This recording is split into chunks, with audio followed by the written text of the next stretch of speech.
Hello and welcome to Esther's classes. आज जो topic हम पढ़ने वाले हैं वो है इन्फ्लेमेशन।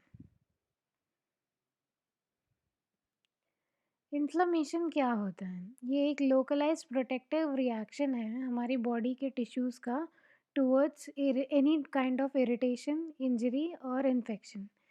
और इसमें जो साइंस मेनली दिखते हैं that is pain, redness, swelling और समटाइम्स जिस एरिया में भी इन्फ्लेमेशन हुआ है उसके फंक्शन में कमी आ जाना या लॉस हो जाना, that is known as inflammation.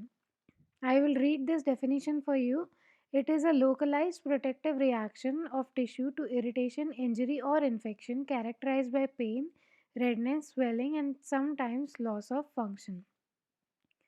तो इन्फ्लेमेशन एक नेचुरल प्रोसेस है हमारी बॉडी के इम्यून सेल्स का, that is white blood sales का।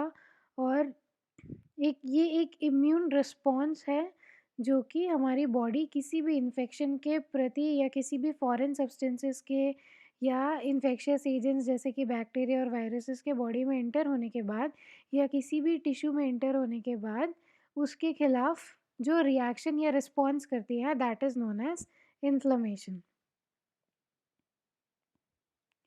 इन्फ्लेमेशन ये एक इम्यून रिस्पॉन्स है जो कि किसी भी इन्फेक्शन और इंजरी के बाद होता है.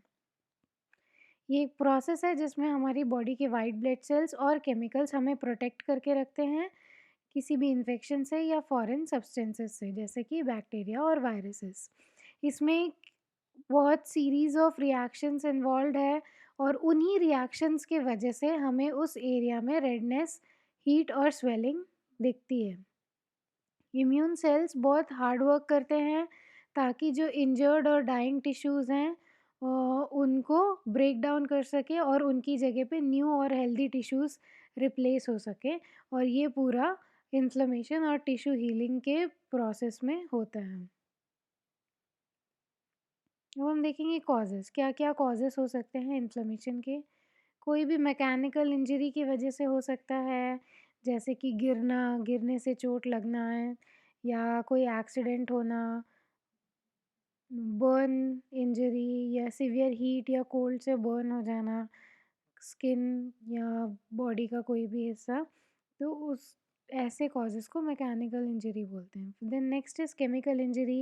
एसिड या अल्कली से बर्न हो जाए, ड्रग्स या वेनम से टिश्यू को नुकसान पहुँचे तो that will be chemical injury.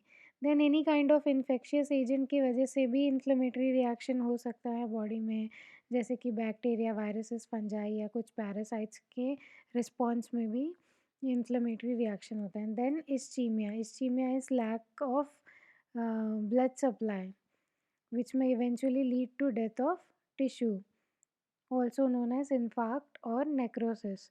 तो नेक्रोसिस और इन्फार्क्ट की कंडीशन में भी जब किसी भी टिश्यू में ब्लड सप्लाई कम पहुंच रही है तो वो टिश्यू मरने लगती है, तो उस कंडीशन में भी वहाँ पर इन्फ्लेमेटरी रिएक्शन होता है. फिर कुछ कंडीशंस होती हैं जैसे कि एलर्जिक रिस्पॉन्स. ये इम्यून कंडीशंस की वजह से होती है. ऑटो इम्यून डिसीजेस में या एलर्जीज़ में जब हमारी बॉडी किसी भी एक सब्सटेंस के लिए, फॉरेन सब्सटेंस के लिए एलर्जिक है या सेंसिटिव है, तो उस कंडीशन में भी जब वो फॉरेन सब्सटेंस हमारी बॉडी के अंदर एंटर करता है तो इन्फ्लेमेटरी रिस्पॉन्स बॉडी करती है.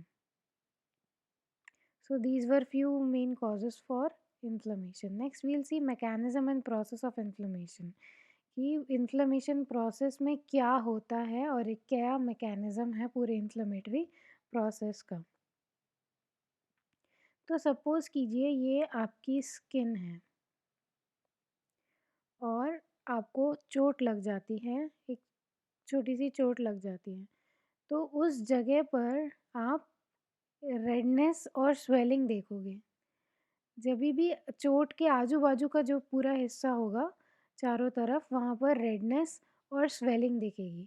So this area is the inflamed area of the skin जहाँ पर बॉडी कोई भी इन्फेक्शियस एजेंट या इंजरी के प्रति रिस्पॉन्स कर रही है और फिर टिश्यू हीलिंग का काम शुरू होगा.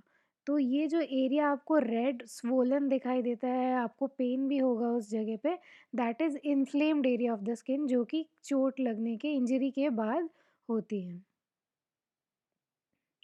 तो अब हम इसको थोड़ा डिटेल में देखेंगे। अगर हम इसी को ज़ूम इन करके देखें, then this is the injured area. ये इंजरी है जहाँ पर घाव लगा है। तो इसके आसपास का जो एरिया है, यहाँ पर छोटी-छोटी ब्लड वेसल्स होती हैं, छोटी-छोटी ब्लड वेसल्स होती हैं, जो कि उस एरिया को ब्लड सप्लाई देती है, और ये जब चोट लग जाती है, तो वहाँ का ब्लड सप्लाई बढ़ जाता है। तो यहाँ पर ब्लड सप्लाई बढ़ जाने की वजह से आपको रेडनेस दिखती है, रेडनेस दिखती है। तो जब ब्लड सप्लाई बढ़ जाता है तो बहुत सारे केमिकल मीडिएटर्स भी रिलीज़ होते हैं, केमिकल्स भी रिलीज़ होते हैं, जैसे कि histamines, kinins, prostaglandins, leukotrienes, complement, leukocyte inducing factors. तो ये कुछ केमिकल्स होते हैं जो कि पूरे इन्फ्लेमेटरी प्रोसेस के लिए रिस्पॉन्सिबल होते हैं। तो ये भी रिलीज़ होते हैं, और ये वैसो एक्टिव सब्सटेंसेस क्या करते हैं, इन ब्लड वेसल्स की परमिएबिलिटी को बढ़ा देते हैं, विच मीन्स उनके पोर साइज़ को इंक्रीज़ कर देते हैं। इन आर्टेरियोल्स के पोर साइज़ को इंक्रीज़ करते हैं, which allows the blood cells, chemical mediators, blood proteins और fluid to accumulate in the area. उस एरिया में ये सारे chemical mediators, blood cells, proteins और फ्लूइड वहाँ पर एक्यूमुलेट हो जाते हैं, इकट्ठे हो जाते हैं, जिस वजह से स्वेलिंग भी दिखती है। तो अभी हमने 3 सिम्पटम का रीज़न देखा, which is heat, redness and swelling. Heat और रेडनेस ब्लड फ्लो के बढ़ने की वजह से हो रही है, और स्वेलिंग वहाँ पर फ्लूइड के एक्यूमुलेशन, फ्लूइड, प्रोटीन्स और केमिकल मीडिएटर्स के एक्यूमुलेशन की वजह से स्वेलिंग हो रही है। अब पेन क्यों होता है? अब क्योंकि यहाँ पर बहुत सारे फ्लूइड का एक्यूमुलेशन हुआ है, तो वहाँ के जो लोकल नर्व्स होती हैं, यहाँ पर जो लोकल नर्व्स होती है, जो यहाँ पर येलो से मार्क्ड है, आप देख सकते हैं स्क्रीन में, तो वो लोकल नर्व्स कंप्रेस हो जाती हैं वहाँ पर फ्लूइड एक्यूमुलेशन होने की वजह से। साथ ही जो केमिकल मीडिएटर्स होते हैं, वो कई बार इन नर्व्स को स्टिमुलेट करते हैं, और इस वजह से हमें पेन का सेंसेशन होता है। तो ये 4 मेन सिम्पटम्स हैं जो हमें इन्फ्लेमेटरी प्रोसेस में दिखाई देते हैं, दैट इज़ हीट और feeling of warmth in the area जहाँ पर इंजरी हुई है, redness, swelling and pain. Then next we'll see process of inflammation in detail.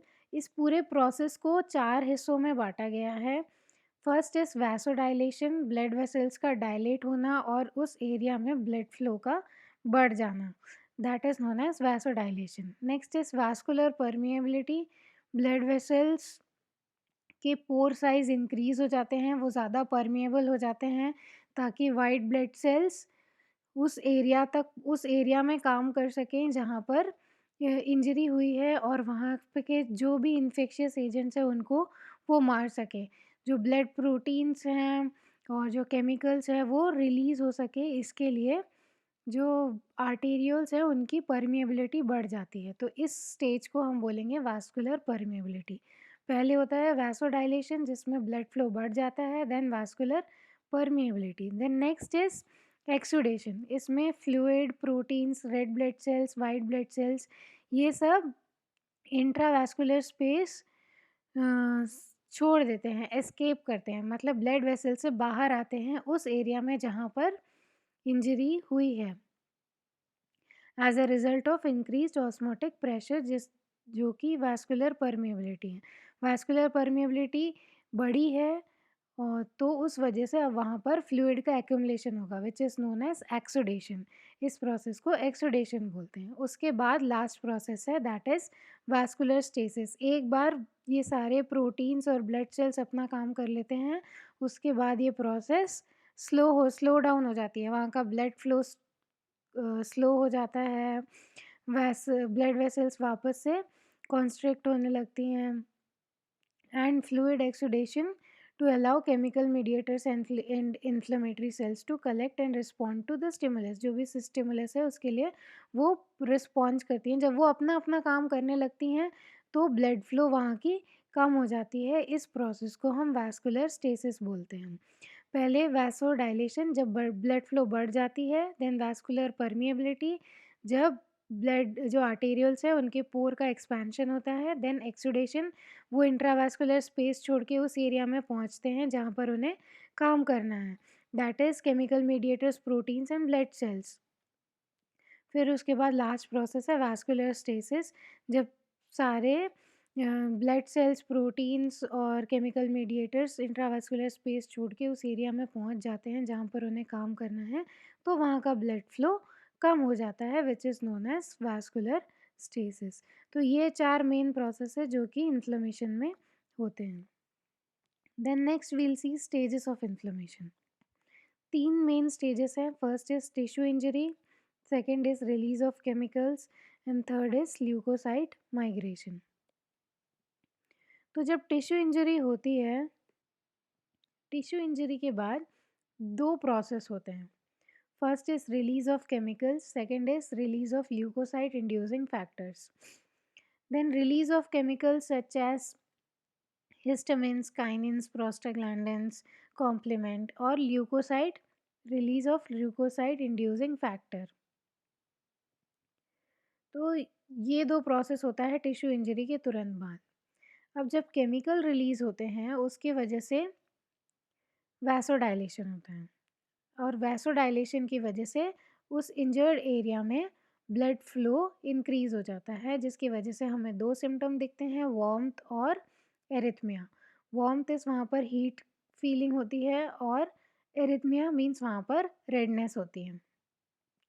Then next जो केमिकल मीडिएटर्स की वजह से नेक्स्ट रिएक्शन होता है that is increased capillary permeability.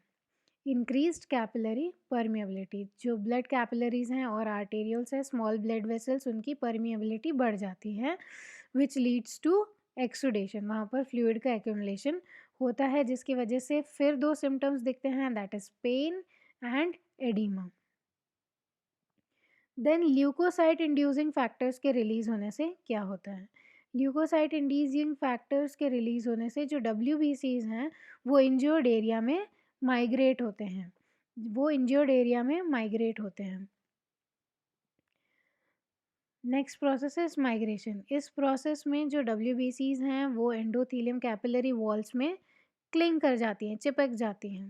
Then next process is diapedesis. Diapedesis में जो ब्लड WBCs हैं वो कैपिलरी वॉल के थ्रू क्रॉल करके उस जगह पर पहुंचती हैं जहां पर उन्हें इन्फ्लेमेटरी रिएक्शन करना है या इन्फेक्शियस एजेंट को मारना है। This process is known as diapedesis. Next is phagocytosis. इसके बाद जो प्रोसेस होता है दैट इज़ फैगोसाइटोसिस, जिसमें white blood cells bacterial cells को या इन्फेक्शियस एजेंट को इनगल्फ कर लेते हैं और मार देते हैं। और जो न्यूट्रोफिल्स होते हैं, कुछ न्यूट्रोफिल्स जब बैक्टीरिया को इनगल्फ करते हैं तो वो भी मर जाते हैं साथ में, और जो मैक्रोफेजेस और दूसरे ब्लड सेल्स हैं वो जब बैक्टीरिया से फाइट करते हैं तो जो भी वेस्ट मटेरियल या डेड सेल्स और डेड बैक्टीरियाज होते हैं या डेड न्यूट्रोफिल्स होते हैं उनका वहाँ पर कलेक्शन हो जाता है, जिसे हम पस कहते हैं। तो इस कंडीशन में वहाँ पर पस का फॉर्मेशन होता है। तो हमें पूरे इन्फ्लेमेटरी प्रोसेस में जो मेन सिम्टम्स दिख रहे हैं केमिकल्स के रिलीज होने के बाद और पूरे प्रोसेस के दौरान, that is warmth and erythema due to increase blood flow, then pain and edema due to exudation and pus formation due to the action of WBCs on infectious agents। तो ये था पूरा इन्फ्लेमेटरी प्रोसेस। आई होप आज का class आपको समझ आया होगा। अगर आपको समझ आया तो प्लीज़ मेरे चैनल को सब्सक्राइब कीजिए और इस वीडियो को लाइक कीजिए। Thank you.